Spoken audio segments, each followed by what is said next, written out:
الكوشة שבת אלימנטה סוגרים הכל בצ'יק כי אירוע זה לא תיק לא יאירוע Bonjour, salut. Je vais au lycée franco-israélien. À tout à l'heure. Vous n'avez pas dit que j'étais la plus extraordinaire de toutes les femmes du monde? Ah bon, ça va alors.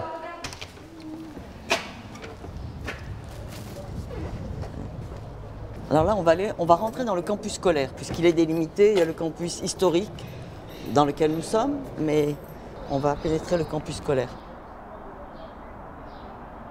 C'est magnifique, hein, franchement. Ah oui, ici. Ah, mais moi, je suis tombée amoureuse quand je suis arrivée ici la première fois. C'est incroyable. Voilà. Alors là, on a l'entrée du lycée franco-israélien, mais qui est en pleine extension. Vous voyez, le drapeau français, le drapeau israélien et le drapeau de Mikvé Israël. Ah, c'est ça, oui. Voilà tous les partenaires. Là, c'était avec le ministre des Affaires étrangères français, le ministre de l'Éducation israélien, et c'était le 11 septembre 2007. On avait ouvert l'établissement le 1er septembre 2007. Ça va bien? Ah, voilà. On a rencontré Ronen en chemin, donc on a pris quelques minutes. Bonjour. Voilà. Comment allez-vous? Merci beaucoup. Merci de votre accueil. Je vous en prie. Non, bah ici c'est justement je crois qu'on a réussi à faire la convergence. Exactement, prendre le meilleur des deux systèmes et en faire quelque chose de très positif parce que ils sont, je sais pas. Il y a cours, Léa, il y a cours là en S. Il y a un rapport humain entre les professeurs et les enfants ici qui n'existe pas en France. Ah oui, c'est très différent.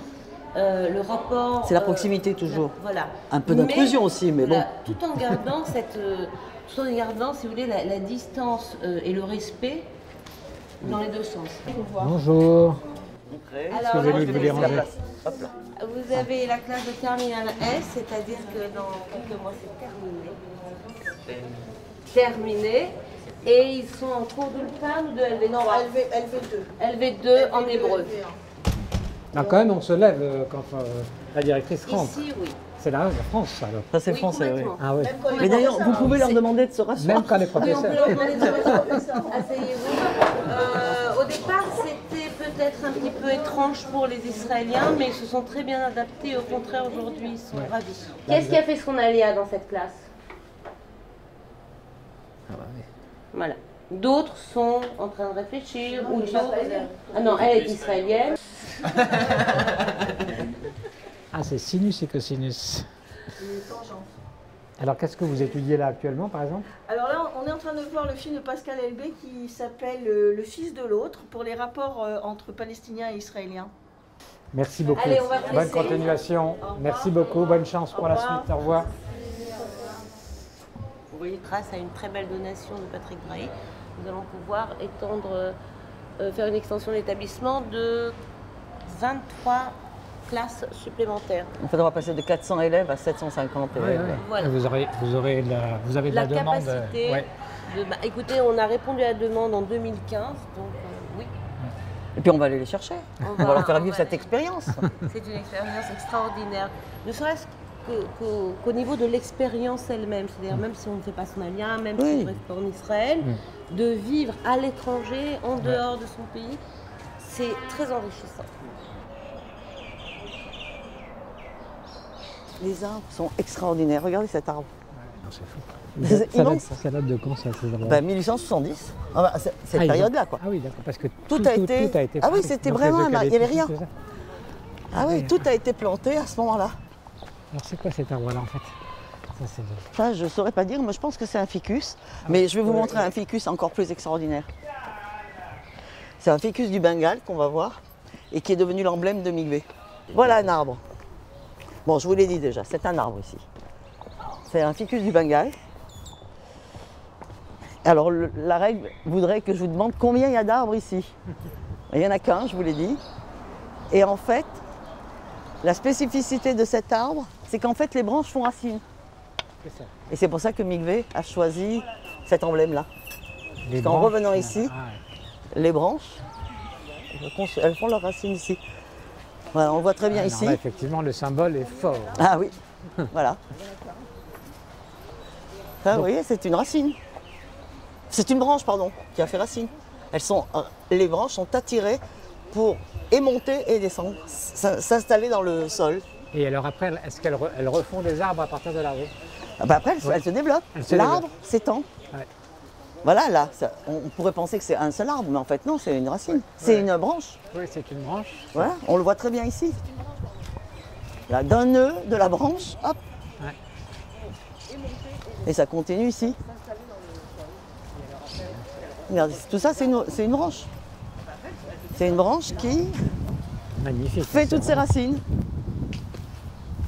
Et alors, comment on dit ficus en hébreu, vous savez? Non, Ah bon non, il a gardé son nom. Ah, il a gardé Le son ficus nom. du Bengale. On respecte Ah, le ficus la du Bengale. spécificité. Ah, d'accord. On ne change pas les noms. Voilà, les caves à vin, mais elles sont fermées parce que justement, il me disait qu'il y avait quelque chose qui s'était effondré, donc on ne peut pas y entrer. Et on a refait du vin là. Ah ouais. On a replanté des vignes il y a 5 ans, et depuis l'année dernière, on a du vin, on produit du vin. Et vous voyez ici, c'est construit comme un village français. Parce que les premières constructions, elles sont autour de ça. L'école était là, Ah ouais. la synagogue était là, les dortoirs étaient en face, Ah ouais.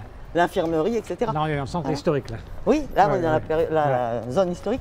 Et là, c'est vraiment construit comme un village français, quoi. Ouais. C'est magnifique. Vous voyez la cloche de l'école? Ouais. La corde a été coupée, je pense C'est qu'il y a beau des comme gamins qui ont dû jouer avec. On a eu cette chance, c'est que dans les années 70, je crois, il y a un décret qui a été voté à la Knesset de protéger les terres de Migvé. Parce que, Ouais, parce que là, les promoteurs, ah bah oui, là. alors là, ça a commencé. Ouais, ouais, Il y a une partie là-bas qui appartient à Migvé, mais où il y a une station essence. Donc ça a commencé. Donc il y a eu cette loi qui s'appelle la loi de Migvé, qui a permis de protéger. On a le droit de construire ici que des lieux éducatifs. Voilà. Alors vous voyez, ce petit jardin-là, c'est vraiment tellement à la française, quoi. Voilà, cette place, ce lieu a été construit en 1881. Tout a été très vite. Et voilà la synagogue. Ce sont les anciens symboles aussi de l'Alliance.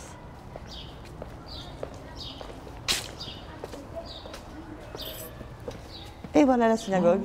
Oh là là, qu'est-ce qu'elle est belle, magnifique. Incroyable. D'abord, elle est très belle. Et Vous c'est l'avez une vu. synagogue en fait qui allie les deux types de rites, Ashkenaz et Sfarad, avec un Echal ici et un Echal là-bas. Ouais. Alors là, tout a été refait à l'identique. là. Oui. Ah oui, oui, oui, oui. Là, c'est une ambiance. Vous avez vu dans le bureau où on était, on est obligé quand on fait des rénovations de garder apparent ce qui était avant. Voilà. Et donc, on va voir l'entrée de Migvé. Et c'est ici que Herzl a rencontré le Kaiser. Vous connaissez la photo où on Ah voit le oui, Kaiser oui, sur oui, un oui. cheval et Herzl, Ah oui, ouais. c'est là. Ah ouais. C'est là parce qu'en fait, c'était le seul point vivant. Donc tout le monde passait par ici, et Herzl aussi. En fait, on peut dire que c'est une implantation juive presque. La première, Oui, c'est la première. à côté de la ville de Jérusalem qui existait, Oui, oui. de Yafo qui existait. Ouais. Oui. Tel Aviv n'existait pas. Tel Aviv a moins de 100 ans. Ouais. Charles Netter était vice-président de l'Alliance et le conseil d'administration de l'Alliance souvent allait rendre visite à des populations juives qui vivaient, alors vous le savez, au Maroc, en Algérie, Iran, ouais. en Algérie non, Ah bah, parce qu'en Algérie, Algérie, c'est ils l'Algérie, c'est la bénéficiaient, France. voilà, Voilà, pardon, ils bénéficiaient excusez-moi. déjà de l'école. Ouais. En Irak, au Liban, partout, en Égypte, en Tunisie, etc. Et donc en Palestine de l'époque. Et quand il est venu pour voir qu'est-ce que l'Alliance pouvait faire pour la population juive qui vivait ici, il a pensé qu'il fallait créer une école, mais une école agricole. Parce que le grand principe de l'Alliance, c'est l'autonomie justement aussi, et l'émancipation. Donc il s'est dit, il faut qu'ils vivent et qu'ils produisent ce qui leur permettra de vivre. Et il a pensé à une école agricole. Ça n'a pas été simple pour lui, parce qu'à Paris, personne n'a bien compris ce qu'il voulait faire.